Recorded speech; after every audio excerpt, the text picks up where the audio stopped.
ಕ್ಷಣಗಳಲ್ಲಿ ಗೊತ್ತಾಗತ್ತೆ ಸಿದ್ದು ಲೆಕ್ಕ ಹೇಗಿರುತ್ತೆ ಅಂತ 25-26ನೇ ಸಾಲಿನ ಬಜೆಟ್ಗೆ ಕ್ಯಾಬಿನೆಟ್ ಅಸ್ತು ಅಂತ ಹೇಳಿದೆ. ಬಜೆಟ್ಗೆ ಸಚಿವ ಸಂಪುಟದ ಒಪ್ಪಿಗೆ ಪಡೆದು ಆಗಿದೆ. ಇನ್ನೇನು ಕೆಲವೇ ಕ್ಷಣಗಳಲ್ಲಿ ಮೋಸ್ಟ್ಲಿ ಆಲ್ಮೋಸ್ಟ್ ಸಚಿವ ಸಂಪುಟ ಸಭೆ ಕೂಡ ಮುಕ್ತಾಯ ಆಗಿದೆ. ಇನ್ನೇನು ಸಿದ್ದರಾಮಯ್ಯ ಅವರು ವಿಧಾನಸೌಧಕ್ಕೆ ಆಗಮಿಸ್ತಾರೆ. ಈ ಬಾರಿ 1.40 ಲಕ್ಷ ಕೋಟಿ ಸಾಲ ಮಾಡುವ ಸಾಧ್ಯತೆ ಇದೆ ಅಂತ ಹೇಳಲಾಗ್ತಾ ಇದೆ. ಸಾಲ ಮಾಡಿ ಮಾಡಿ ಮಾಡಿ ಮಾಡಿ ತುಪ್ಪ ತಿನ್ನಿಸಿ ಯಾರು ತುಪ್ಪ ತಿಂತಾರೆ ಅನ್ನೋದು ಪ್ರಶ್ನೆ ಇದರಲ್ಲಿ. ಎನಿವೆ ಸಚಿವ ಸಂಪುಟದ ಒಪ್ಪಿಗೆಯನ್ನ ಪಡೆದಿದ್ದಾರೆ. ನಮ್ಮ ಜೊತೆ ಬರ್ತೀನಿ ಅದಕ್ಕಿಂತ ಮುಂಚೆ ಸರ್ ರಘು ದೊಡ್ಡೇರಿ ಅವ್ರ ಹತ್ರ ಉತ್ತರ ತಗೋಬೇಕು ಮಹೇಶ್ ಅವರ ಮಾತಿಗೆ. ಅದಕ್ಕಿಂತ ಮುಂಚೆ ನಮ್ಮ ಜೊತೆ ಡಾಕ್ಟರ್ ಪವಿತ್ರ ಅವರು ಕನೆಕ್ಟ್ ಆಗಿದ್ದಾರೆ. ಸೊ ಅವ್ರೇನ್ ಹೇಳ್ತಾರೆ, ನಿರೀಕ್ಷೆಗಳೇನು? ಸಾಕಷ್ಟು ಚರ್ಚೆ ಆಗಿದೆ ಆಲ್ರೆಡಿ. ಡಾಕ್ಟರ್ ಪವಿತ್ರ ಅವರೇ ಏನ್ ಹೇಳಕ್ ಬಯಸ್ತೀರಿ? ನೀನ್ ಕೆಲವೇ ಕ್ಷಣಗಳಲ್ಲಿ ಬಜೆಟ್ ಮಂಡನೆ ಆಗುತ್ತೆ, ಬಹಳ ದೊಡ್ಡ ನಿರೀಕ್ಷೆ ಇದೆ. ಆಕ್ಚುಲಿ ಏನಾಗಬೇಕು ಕರ್ನಾಟಕದ ಆರ್ಥಿಕ ಅಭಿವೃದ್ಧಿಗೆ?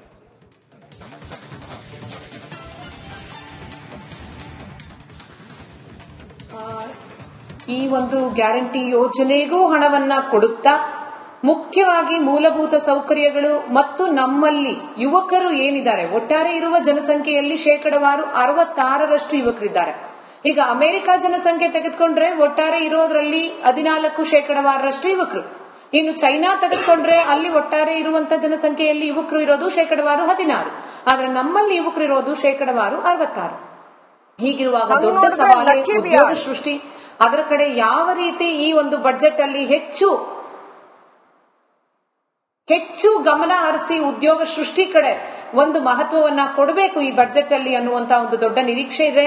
ಹಾಗಾಗಿ ಮತ್ತು ಇನ್ಫ್ರಾಸ್ಟ್ರಕ್ಚರ್, ಎಕನಾಮಿಕ್ ಆಕ್ಟಿವಿಟಿ ಅಥವಾ ಆರ್ಥಿಕ ಚಟುವಟಿಕೆಗಳು ವೃದ್ಧಿ ಆಗ್ಬೇಕು ಅಂತ ಹೇಳಿದ್ರೆ ಈಗಾಗಲೇ ಕೇಂದ್ರ ಸರ್ಕಾರದ ಏನು ಮುಂಬೈ ಚೆನ್ನೈ ಕಾರಿಡಾರ್ ತರ ಕರ್ನಾಟಕದ ಒಳಗಡೆ ಬ್ಯಾಂಗಳೂರು ಬೀದರ್ ಎಕನಾಮಿಕ್ ಕಾರಿಡಾರ್ಸ್ ಗಳನ್ನ ವೃದ್ಧಿ ಪಡಿಸಿದ್ದಲ್ಲಿ ಆಂತರಿಕವಾಗಿ ಒಂದಷ್ಟು ಚಟುವಟಿಕೆಗಳು, ಆರ್ಥಿಕ ಚಟುವಟಿಕೆಗಳು, ವ್ಯಾಪಾರ, ಉದ್ಯಮ ಎಲ್ಲವೂ ಕೂಡ ವೃದ್ಧಿಯಾಗುತ್ತೆ. ಒಂದು ಇನ್ಫ್ರಾಸ್ಟ್ರಕ್ಚರ್ ಅನ್ನ ನೋಡಬೇಕು. ಮತ್ತೆ ಕೃಷಿಕರು ಅಂತ ಹೇಳಿದಾಗ ಸಾಲವನ್ನ ಕೊಡೋದು ಅಥವಾ ಸಾಲ ಮನ್ನಾ ಮಾಡೋದನ್ನ ಹೊರತುಪಡಿಸಿ ಕೃಷಿಕರು ಏನು ಈಗ ಅಗ್ರಿಕಲ್ಚರ್ ಫಾರ್ ಯೂತ್ ಅಂತಾನೆ ಮಾಡಿದ್ರೆ ಅಲ್ಲೂ ಒಂದು ಲಾಭದಾಯಕವಾಗಿ ಆ ಒಂದು ವಲಯವನ್ನ ಪರಿವರ್ತನೆ ಮಾಡಿ ಗ್ರಾಮೀಣ ಭಾಗದಲ್ಲಿ ಆ ಒಂದು ಕೃಷಿಯನ್ನ ಕ್ರಾಪ್ ಡೈವರ್ಸಿಫಿಕೇಶನ್, ಈಗ ನಾವು ಡ್ರ್ಯಾಗನ್ ಫ್ರೂಟ್ಸ್ ಗಳು ಇತ್ಯಾದಿ ಇಂಥ ಒಂದು ಸನ್ರೈಸ್ ಇನ್ಫ್ರಾಸ್ಟ್ರಕ್ಚರ್ ಅಂತೀವಿ, ಫ್ಲೋರಿಕಲ್ಚರ್ ಅಂತೀವಿ, ಇಂಥದ್ರ ಕಡೆ ಗಮನ ಹರಿಸಿ ಯಾವುದು ರಫ್ತನ್ನ ಮಾಡಬಹುದು, ಆಮದನ್ನ ಎಲ್ಲಿ ತಗ್ಗಿಸಬಹುದು ಅಂತ ಕೃಷಿಯ ಕಡೆ ಗಮನ ಹರಿಸಬೇಕಾಗಿದೆ. ಬೇಕಾದಷ್ಟಿದೆ ಡಾಕ್ಟರ್ ಪವಿತ್ರ ಅವರೇ, ರೈಟ್. ನೀವು ಹೇಳ್ತಾ ಇರೋದು ಕೇಳ್ತಾ ಇದ್ರೆ ಬೇಕಾದಷ್ಟಿದೆ. ಮಾಡೋ ಮನ್ಸಿದ್ರೆ, ಇಚ್ಛಾಶಕ್ತಿ ಇದ್ರೆ ಎಷ್ಟು ಬೇಕಾದ್ರೂ ಮಾಡಬಹುದು. ಯುವಕರನ್ನ ಕೃಷಿಯತ್ತ ಸೆಳೆಯೋದಕ್ಕೆ ಕ್ರಾಂತಿಕಾರಕ ಯೋಜನೆಗಳನ್ನ ತರಬಹುದು. ಬೀದರ್ ಟು ಮಂಗಳೂರು ಕನೆಕ್ಟ್ ಮಾಡಬಹುದು. ತುಂಬಾ ಮುಖ್ಯವಾದಂತ ಅಂಶಗಳನ್ನ ಇವತ್ತು ನೀವು ನಮ್ಮ ಜೊತೆ ರಿಪಬ್ಲಿಕ್ ಕನ್ನಡದ ಜೊತೆ ಹಂಚಿಕೊಂಡಿದ್ದೀರಿ. ಧನ್ಯವಾದಗಳು ಪವಿತ್ರ ಅವರೇ. ಮಹೇಶ್ ನೀವು ಬಹಳ ನಾನು ಕೇಳ್ತಾ ಇದ್ದೀನಿ, ಬೆಳಗಿನಿಂದ ನಿಮ್ ಮಾತನ್ನ ಕೇಳ್ತಾ ಇದ್ದೀನಿ. ನಿಮ್ಗೆ ಪ್ರಶ್ನೆ ನಿಮ್ಗೆ ಇರೋದು ನೀವು ಇವರು ಮಾತಾಡೋದಕ್ಕೆ ಮೊದಲು ನಾನು ಇವರು ಮಹೇಶ್ ಅವರು ಮಾತಾಡಿದ್ದಾರೆ 2 ಪಾಯಿಂಟ್ ನಾನು ಹೇಳ್ತೀನಿ, ಆಮೇಲೆ ಹೋಗ್ಲಿ. ಓಕೆ, ಯಾಕೆಂತಂದ್ರೆ ಚರ್ಚೆನ ಅವ್ರು ಮಾತಾಡಿದ ನಮಗೆ ಅವಕಾಶ ಕೊಡೋದು ಜವಾಬ್ದಾರಿ. ನೋಡಿ, ಮೊದಲನೇದಾಗಿ ನಾನು ನಮ್ಮ ಮಿತ್ರರಾದಂತಹ ಮಹೇಶ್ ಅವರಿಗೆ ಹೃತ್ಪೂರ್ವಕವಾದ ಧನ್ಯವಾದವನ್ನು ಅರ್ಪಿಸ್ತೀನಿ. ಯಾಕೆ ಅಂತಂದ್ರೆ ಇಂಥ ಸಮರ್ಥ ಒಬ್ಬ ನಾಯಕರು ವಿರೋಧ ಪಕ್ಷವಾಗಿ ಇಲ್ಲಿ ಕೆಲಸ ಮಾಡ್ತಾ ಇದ್ದಾರೆ. ಆ ವಿರೋಧ ಪಕ್ಷವಾಗಿ ಇರೋದಕ್ಕೆ ಅವರಿಗೆ ಹೃತ್ಪೂರ್ವಕ ಧನ್ಯವಾದ ಅರ್ಪಿಸ್ತೇನೆ, ಶುಭಾಶಯಗಳು. ಇದೇ ವಿರೋಧ ಪಕ್ಷವಾಗಿ ಇವರಷ್ಟೇ ಸಮರ್ಥಕವಾಗಿ ಏನಾದ್ರೂ ವಿಧಾನಸೌಧದಲ್ಲಿ ಕೆಲಸ ಮಾಡಿದ್ರೆ ನಮ್ಮ ರಾಜ್ಯದ ಪರಿಸ್ಥಿತಿ ಇನ್ನೂ ಚೆನ್ನಾಗಿರ್ತಿತ್ತು. ಪ್ಲೀಸ್ ಅದನ್ನ ಸರಿಪಡಿಸಿಕೊಳ್ಳಿ. ಈಗ ರಾಜ್ಯದ ಬಗ್ಗೆ ಮಾತಾಡ್ತಾ ಇದೀವಿ, ನಾವು ಇನ್ಫ್ರಾಸ್ಟ್ರಕ್ಚರ್ ಬಗ್ಗೆ ಮಾತಾಡ್ತೀವಿ. ನಮ್ಮ ಸರ್ ಕೂಡ ಹೇಳಿದ್ರು, ರಾಜ್ಯಕ್ಕೆ ಅವಶ್ಯಕತೆ ಇರತಕ್ಕಂತ ಏನು ಕ್ಯಾಪಿಟಲ್ ಎಕ್ಸ್ಪೆಂಡಿಚರ್ ನ ಕರ್ನಾಟಕ ಸರ್ಕಾರ 55,000 ಕೋಟಿ ಕ್ಯಾಪಿಟಲ್ ಎಕ್ಸ್ಪೆಂಡಿಚರ್ ರಿಸರ್ವ್ ಮಾಡಿ ಇಲ್ಲಿವರೆಗೂ 35,000 ಕೋಟಿ ನಾವು ಆಲ್ರೆಡಿ ಎಕ್ಸ್ಪೆಂಡಿಚರ್ ಮಾಡಿದ್ದೇವೆ ಆಸ್ ಆಫ್ January 31st. ಇನ್ನು ರಿಮೈನಿಂಗ್ 2 ತಿಂಗಳಲ್ಲಿ ಮೋಸ್ಟ್ ಆಫ್ ದ ಟೈಮ್ ಏನಾಗ್ತದೆ, ನಾವು ಟ್ಯಾಕ್ಸ್ ರೆವಿನ್ಯೂ ಕಲೆಕ್ಷನ್ ಈ 2 ತಿಂಗಳಲ್ಲಿ ಮೆಜಾರಿಟಿ 40% ಕಲೆಕ್ಟ್ ಆಗ್ತದೆ. ಸೊ ಅಂದ್ರೆ ನಾವು ಡಿ ಕೆ ಶಿವಕುಮಾರ್ ಅವರು ಮಾತಾಡ್ತಾ ಇದ್ದಾರೆ, ಕೇಳಿಸ್ಕೊಂಡು. ನಮ್ ಕೈಲಾಗ್ಲಿಲ್ಲ ಕೊಡಲ್ಲ, ಏನೋ ಕ್ಯಾಬಿನೆಟ್ ಮಿನಿಸ್ಟರ್ ಅಂತ ಕರೆದು ಚರ್ಚೆ ಮಾಡ್ತಾರೆ, ಅಷ್ಟು ಬಿಟ್ರೆ 2 ದಿನದಿಂದ ನೀಲಿ ಶಾಲು ಹಾಕೊಂಡು ಪ್ರೊಟೆಸ್ಟ್ ಮಾಡ್ತಿದ್ದಾರೆ ಸರ್. ಏನ್ ಬೇಕಾದ್ರೂ ಪ್ರೊಟೆಸ್ಟ್ ಮಾಡ್ಲಿ, ದಿನ ಮಾಡ್ಲಿ, ಕೂಗ್ಲಿ, ಕಿರ್ಚ್ಲಿ, ಏನ್ ಬೇಕಾದ್ರೂ ಮಾಡ್ಲಿ, ನಮ್ಗೆ ರಾಜ್ಯದ ಜನತೆಗೆ ಏನ್ ಮಾಡಬೇಕು ಅನ್ನೋದನ್ನ ನಾವು ಮಾಡ್ತೀವಿ. ಸರ್, ಇದೇ ಸಿದ್ದರಾಮಯ್ಯ ಕೊನೆ ಬಜೆಟ್ ಅಂತ ಹೇಳ್ತಾರೆ ಸರ್. ಹಾಗಾಗಿ ಈಗ ರಾಜ್ಯದ ಆರ್ಥಿಕ ಪರಿಸ್ಥಿತಿ ಬಗ್ಗೆ ಮಾತಾಡೋದಾದ್ರೆ ಕರ್ನಾಟಕ ಇಡೀ ದೇಶದಲ್ಲಿ ಹೈಯೆಸ್ಟ್ GSDP ಗ್ರೋತ್ ಅನ್ನು 10.2% ಅಂದ್ರೆ ನ್ಯಾಷನಲ್ ಅವರೇಜ್ ಆಲ್ಮೋಸ್ಟ್ ಡಬಲ್ ಅಷ್ಟು ಇರತಕ್ಕಂಥ ಒಂದು GSDP ರೆಕಾರ್ಡ್ ಮಾಡಿರ್ತಕ್ಕಂಥ ಒಂದು ರಾಜ್ಯ. ಮತ್ತೆ ಸೆಕೆಂಡ್ ಹೈಯೆಸ್ಟ್ GST ಕಾಂಟ್ರಿಬ್ಯೂಟ್ ಮಾಡ್ತಾ ಇದೆ. ಅಂದ್ರೆ ದೇಶದ ಅಭಿವೃದ್ಧಿಗೆ 9.4%, ಅಂದ್ರೆ ದೇಶದ ಎಂಟೈರ್ ದೇಶದ 100% GDP ನಲ್ಲಿ 9.4% ಅಷ್ಟು GDP ಕರ್ನಾಟಕದಿಂದ ಬರ್ತದೆ ಮೆಜಾರಿಟಿ. ಅಂದ್ರೆ ಕರ್ನಾಟಕ ರಾಜ್ಯ ನಾವು ಗ್ಯಾರಂಟಿ ಜೊತೆಗೆ ನಾವು ಇದನ್ನ ಸಾಧನೆ ಮಾಡ್ತಾ ಇದ್ದೀವಿ. ಇದರ ಜೊತೆಗೆ ಈಗ ನಾವು ಲಾಸ್ಟ್ ಇಯರ್ 2,63,000 ಕೋಟಿ ಟ್ಯಾಕ್ಸ್ ರೆವಿನ್ಯೂನ ನಾವು ಪ್ಲಾನ್ ಮಾಡಿದ್ವಿ. ಅಂದ್ರೆ ನಾವು ಆಲ್ರೆಡಿ 2,10,000 ಕೋಟಿಯನ್ನ ಆಸ್ ಆಫ್ ಜನವರಿ ನಾವು ಆಲ್ರೆಡಿ ಅಚೀವ್ ಮಾಡಿದ್ದೇವೆ. ಅಂದ್ರೆ Karnataka will be revenue surplus, not A revenue deficit. Development ದುಡ್ಡಿಲ್ಲ. ಅಲ್ಲ, ಯಾರು ಹೇಳಿದ್ರು ಡೆವಲಪ್ಮೆಂಟ್ ಇಲ್ಲ ಅಂತ? ನಿಮಗೆ ಡೆವಲಪ್ಮೆಂಟ್ ಇಲ್ಲ ಅಂತ ಹೇಳಿದ್ರು ನಿಮಗೆ ಬೆಂಗಳೂರಿನಲ್ಲಿ. ಪ್ಲೀಸ್ ಬ್ರದರ್, ಒಂದ್ ನಿಮಿಷ ನಾನು ಹೇಳ್ತೀನಿ. ಕರ್ನಾಟಕ ಸರ್ಕಾರ ನಮ್ಮ ಬಜೆಟ್ ಅಲ್ಲಿ ಹೋದ ವರ್ಷದ ಬಜೆಟ್ ಅಲ್ಲಿ 2,63,000 ಕೋಟಿ ರೆವಿನ್ಯೂ ಕಲೆಕ್ಷನ್ ಮಾಡ್ತೀವಿ ಅಂತ ಹೇಳಿದ್ವಿ.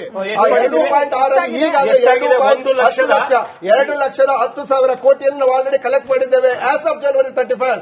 ಇನ್ನು 2 ತಿಂಗಳಲ್ಲಿ ಮೆಜಾರಿಟಿ ನಾವು 2.75 ಅಂದ್ರೆ ಸರಿಸುಮಾರು 10,000 ಕೋಟಿ. 4 ತಿಂಗಳಿಂದ ಗೃಹಲಕ್ಷ್ಮಿ ನೋಡಿ, ಗೃಹಲಕ್ಷ್ಮಿ ಅಲ್ಲ, 3 ತಿಂಗಳು ರೆವಿನ್ಯೂ ಕಲೆಕ್ಷನ್. ಒಂದೇ ನಿಮಿಷ ಹೇಳಿ ಬ್ರದರ್. ಅಲ್ಲ, ನೀವು ಹೇಳಿ ಶ್ರೀಲಕ್ಷ್ಮಿ ಅವರೇ, ನೋಡಿ ಈಗ ಇದನ್ನ ವೆಬ್ಸೈಟ್ ನಾವು ಕರ್ನಾಟಕ ಸರ್ಕಾರದ ವೆಬ್ಸೈಟ್ ಅಲ್ಲಿ ನೋಡಿ ಅದರ ಡೇಟಾ ಇದೆ.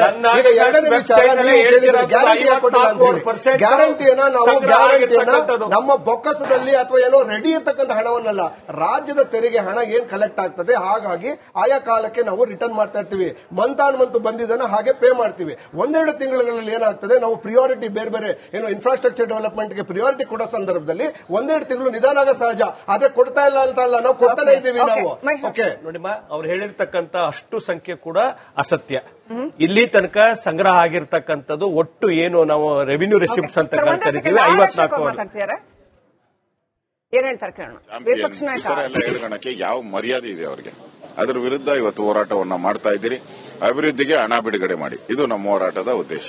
ಆರ್ಥಿಕ ಪರಿಸ್ಥಿತಿ ತೀರಾ ಕೆಳಮಟ್ಟಕ್ಕೆ ಹೋಗ್ತದೆ ಕರ್ನಾಟಕದ ಆರ್ಥಿಕ ಪರಿಸ್ಥಿತಿ. ಈ ನಡುವೆ ಅನುದಾನಕ್ಕೂ ಬೇಡಿಕೆ ಇಟ್ಟಿದ್ರಿ, ಕೊಡೊಂದು ವಿಶ್ವಾಸ ಇದೆ ಸಿಗುತ್ತೆ, ಯಾಕೆಂದ್ರೆ ಮತ್ತೆ ಎಷ್ಟು ಸಾಲ ಕೂಪ ಜಾಸ್ತಿ ಆಗ್ತಾ ಇರ್ತಕ್ಕಂಥದ್ದು. ಇಲ್ಲ, ನಿನ್ನೆ ಕೇಳಿದಾಗ ಹೇಳಿದಾರಲ್ಲ, ಎಲ್ಲ ಫ್ರೀ ಕೊಡ್ತಾ ಇದ್ದೀರಲ್ಲ ಅಷ್ಟೇ ಅಂತ ಹೇಳಿದ್ದಾರೆ. ಶಾಸಕರ ಕ್ಷೇತ್ರಗಳಿಗೆ ಅನುದಾನ ಇಲ್ಲ ಆಗಿದೆ. ಯಾರಿಗೂ ಅಭಿವೃದ್ಧಿ ಪ್ರಶ್ನೆನೇ ಮರೀಚಿಕೆ. ಅಭಿವೃದ್ಧಿ ಅನ್ನೋದೇ ಕೇಳಬೇಡ್ರಿ. ನಮ್ಮ ಅಜೆಂಡಾ ಅಭಿವೃದ್ಧಿ ಅಲ್ಲ, ವೋಟ್ ಹಾಕ್ಸ್ಕೊಳಕ್ಕೆ ಎಷ್ಟು ಕಾಸು ಕೊಡಬೇಕು ಅಷ್ಟೇ ನಮ್ಮ ಅಜೆಂಡಾ ಅಂತಾನೆ ಓಪನ್ ಆಗಿ ಮುಖ್ಯಮಂತ್ರಿಗಳು ಹೇಳ್ತಾ ಇದ್ದಾರೆ.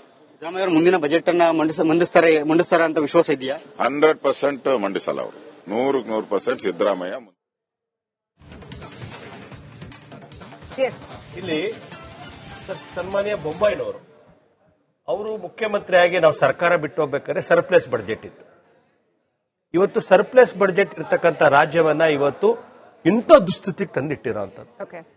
ಇವತ್ತು ಏನು ರೆವಿನ್ಯೂ ರಿಸಿಪ್ಟ್ಸ್ ಅಂತ ನಾವೇನು ಅಂತೀವಿ, ಸಂಗ್ರಹದ ಒಟ್ಟು ಭಾಗನೇ 54%. ಖರ್ಚು ಮಾಡಿರ್ತಕ್ಕಂಥದ್ದು ಸರ್ಕಾರ ಬಿಡುಗಡೆ ಮಾಡಿರುವಂತದ್ದು ನಾನಲ್ಲ, ಸರ್ಕಾರ ಬಿಡುಗಡೆ ಮಾಡಿರ್ತಕ್ಕಂಥದ್ದು ಒಟ್ಟು ಇಲ್ಲಿ ತನಕ ಏನೆಲ್ಲ ಪ್ರೋಗ್ರೆಸ್ ಆಗಿದೆ ಅಂದ್ರೆ 51% ಪ್ರೋಗ್ರೆಸ್ ಆಗಿದೆ ಅಂತ. ಮಾರ್ಚ್ ಒಳಗಡೆ ಬಿಲ್ ಮಾಡ್ಕೋತಾರೆ ಬಿಡಿ, ನಾನು ಅದ್ರ ಬಗ್ಗೆ ಮಾತನಾಡ್ತಾ ಇಲ್ಲ, ಮಾರ್ಚ್ ಒಳಗಡೆ ಮಾಡ್ಕೋತಾರೆ. ಪ್ರಶ್ನೆ ಇರ್ತಕ್ಕಂಥದ್ದು, ಇಂಥ ದಯನೀಯ ಸ್ಥಿತಿಯ ಒಳಗಡೆ ಕರ್ನಾಟಕ ಯಾವತ್ತೂ ಹೋಗಿರ್ಲಿಲ್ಲ. ಎಂಥ ಪರಿಸ್ಥಿತಿ ಬಂದರೂ ಕೂಡ ದೇಶದ ಒಳಗಡೆ ಕರ್ನಾಟಕಕ್ಕೆ ಒಂದು ವಿಶೇಷವಾದಂತಹ ಆದ್ಯತೆ ಇತ್ತು.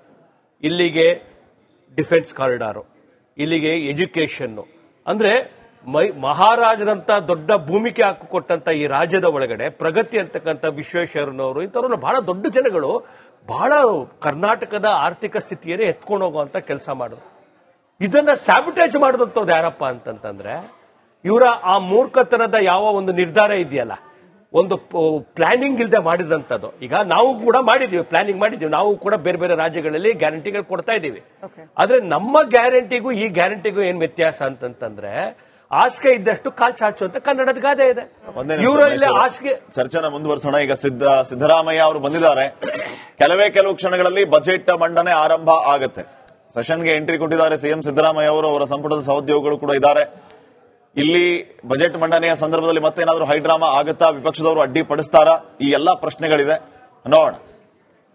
ಇವತ್ತು ನಮ್ಮ ಕಾಸಿಯಾದವ್ರು ಹೇಳ್ತಾ ಒಂದು ಮಾತನ್ನ ಹೇಳಿದ್ರು, ಬಹುಶಃ ಇಷ್ಟು ತೆರಿಗೆಯನ್ನ ಬೇರೆ ಬೇರೆ ರೂಪದಲ್ಲಿ ಏರಿಸಿರುವಂತದ್ದು ಸರ್ಕಾರ. ಒಂದೇ ಒಂದಕ್ಕೆ ಉಕ್ಕು ಬಿಟ್ಟಿಲ್ಲ.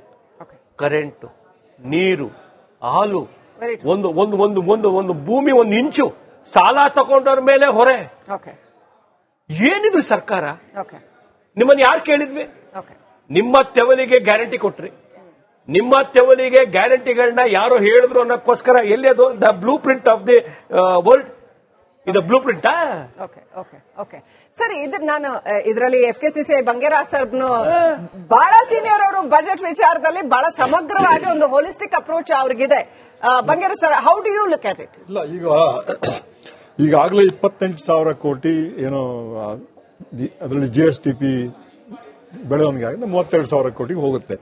ನಾವು ಪೂರಕವಾಗಿ ನೋಡಿದ್ರೆ ಹೋಲ್ಸಮ್ ಅಂತಾರಾಷ್ಟ್ರೀಯ ಮಟ್ಟದಲ್ಲಿ ಮತ್ತು ಕರ್ನಾಟಕದ ಮಟ್ಟದಲ್ಲಿ ಬೆಂಗಳೂರಿನಿಂದ 3 ಮೇಜರ್ IT ಕಂಪನಿಗಳು ಬೇರೆ ಕಡೆ ಹೋಗ್ತಾ ಇದೆ. ಹೈದರಾಬಾದ್ ಹೋಗ್ತಾ ಇದೆ. ಯಾಕೆ ಹೋಗ್ತಾ ಇದೆ ಹೇಳಿ? ಯಾಕೆ ಹೋಗ್ತಾ ಇದೆ?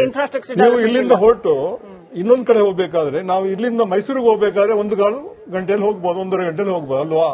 ಇಲ್ಲಿಂದ ನೀವು RR ನಗರದಿಂದ ಬೆಂಗಳೂರು ಸಿಟಿಗೆ ಹೋಗ್ಬೇಕಾದ್ರೆ 1 ಗಂಟೆ ಬೇಕು ಅಲ್ವಾ? ಅಂದ್ರೆ ಟ್ರಾಫಿಕ್ ಜಾಮ್. ಆಮೇಲೆ ಒಂದು ರಸ್ತೆ ಸರಿ ಇಲ್ಲ, ಬೆಂಗಳೂರಿನಲ್ಲಿ ಯಾವ್ದು ರಸ್ತೆ. ನಾನು ಮೊನ್ನೆ ತಮಿಳುನಾಡಿಗೆ ಹೋಗಿದ್ದೆ, ಇಂಟೀರಿಯರ್ ಹಳ್ಳಿಗೆ ಹೋಗಿದ್ದೆ, ಯಾವ್ದೋ ಒಂದು ಕಸ್ಟಮರ್ ಮೀಟ್ ಮಾಡಬೇಕು ಹೋಗಿದ್ದೆ. ಏನ್ ಚೆನ್ನಾಗಿದೆ ರಸ್ತೆ. ಹೈದರಾಬಾದ್ ಹೋಗಿದ್ದೇನೆ, ಚೆನ್ನಾಗಿದೆ ರಸ್ತೆ, ಚೆನ್ನಾಗಿದೆ. ತಮಿಳುನಾಡಲ್ಲಿ ರಸ್ತೆಗಳು ಬಹಳ ಚೆನ್ನಾಗಿದೆ, ರಸ್ತೆ ಚೆನ್ನಾಗಿದೆ.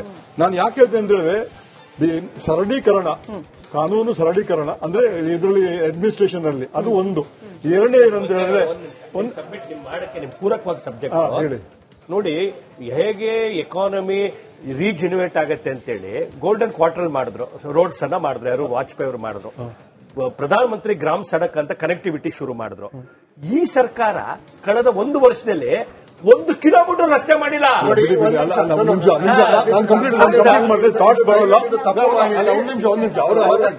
ಥಾಟ್ಸ್ ಬರೋಲ್ಲ ಆಮೇಲೆ. ಯಾಕಂತ ಹೇಳಿದ್ರೆ ನೀವು ಹೇಳಿದಂಗೆ ಒಂದು ಏನಾಗಿದೆ ಅಂತ ಹೇಳಿದ್ರೆ, ಈಗಾಗಲೇ ಪ್ರಸ್ತಾಪನೆ ಮಾಡಿದೆ, ಕೃಷಿ, ಕೈಗಾರಿಕೆ, ವಾಣಿಜ್ಯ ಇದು ಬೆಳವಣಿಗೆ ಆದ್ರೆ ಈಗಾಗಲೇ ಲಕ್ಷಾಂತರ ಜನ ಹುಡುಗರು ಕಾಲೇಜಿಂದ ಹೊರಗೆ ಬರ್ತಾ ಇದ್ದಾರೆ. ಅವ್ರಿಗೆ ಉದ್ಯೋಗ ಕೊಡಬೇಕಲ್ವಾ? ಸರ್ಕಾರ ಏನು ಅಂತ ಹೇಳಿದ್ರೆ ಇನ್ಫ್ರಾಸ್ಟ್ರಕ್ಚರ್ ಡೆವಲಪ್ಮೆಂಟ್. ಈಗ ಕಾರಿಡಾರ್ ಬಗ್ಗೆ ಪ್ರಸ್ತಾಪನೆ ಮಾಡಿದ್ರು, ಅವರು ಮಾಡಿದ್ರು, ನಾನು ಮಾಡಿದ್ದೆ. ಏನಂತ ಹೇಳಿದೆ, ನೀವು ಮುಂಬೈ, ಚೆನ್ನೈ ಕಾರಿಡಾರ್ ಆದ್ರೆ ಉತ್ತರ ಕರ್ನಾಟಕದಲ್ಲಿ ಸಾಕಷ್ಟು ಕೈಗಾರಿಕೆಗಳು ಬರ್ತಾ ಇದ್ದಾವೆ, ಅದು ಕನೆಕ್ಟಿವಿಟಿ ಚೆನ್ನಾಗುತ್ತೆ, ಮಾರ್ಕೆಟ್ ಕನೆಕ್ಟಿವಿಟಿ ಒಂದು.